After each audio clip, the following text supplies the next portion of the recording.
Là, je suis en BTS deuxième année IPM, industrialisation des produits mécaniques. Je fais ce cycle en apprentissage, donc entreprise et centre de formation. 2 semaines d'école et 2 semaines sur notre entreprise. Le programme de chauffe, mode continu, départ cycle et puis tu vas doucement. Je peux vérifier avant?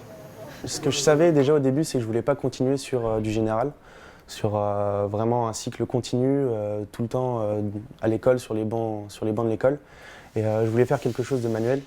Et l'apprentissage était une chose qui me permettait d'aller en entreprise, donc mettre en pratique sur le terrain les connaissances acquises dans le centre de formation.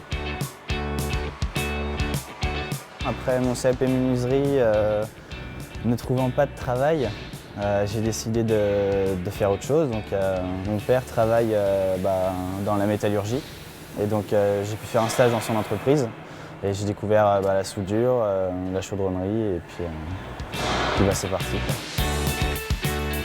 On a la sensation d'être quand même un peu plus grand. On travaille avec des personnes qui sont quand même plus âgées, des professionnels, donc ça motive plus et c'est plus encourageant. Ta mesure sous tension en entrée de XA.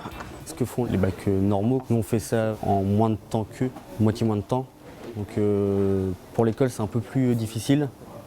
Après on est énormément aidé par le fait qu'on aille en entreprise l'autre moitié du temps, on apprend beaucoup plus vite. C'est vrai qu'on n'est pas traité comme des lycéens, on est traité comme des employés. On sait qu'on a un salaire, on sait que même à l'école on est payé. Puis il y a des gens qui croient en vous. J'ai fait ce choix parce que je souhaitais faire du génie industriel.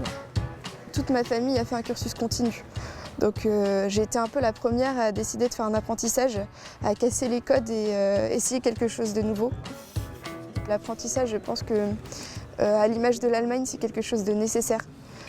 Qu'un étudiant qui a été 3 ans dans une école sans voir ce qui se passe en vrai sur le terrain n'est pas un étudiant préparé tout à fait pour moi. Je travaille dans le pôle investissement projet de chez Airbus, donc c'est vraiment ce que je recherchais. Moi, au sein de mon entreprise ici à Cunes-Blanchard, je travaille au service R&D et plus précisément au bureau d'études. J'ai ma petite famille en entreprise et j'ai ma petite famille à l'école. Ça permet de changer d'air aussi et des fois relâcher la pression du boulot et retrouver la pression des cours, et puis vice-versa.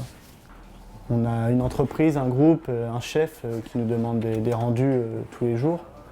Donc oui, on prend en maturité. On apprend bien le métier et on sait ce qui nous attend derrière. C'est plus qu'une formation, oui. De toute façon, on est considérés comme des salariés, donc on est des salariés en formation. Je dirais plutôt ça.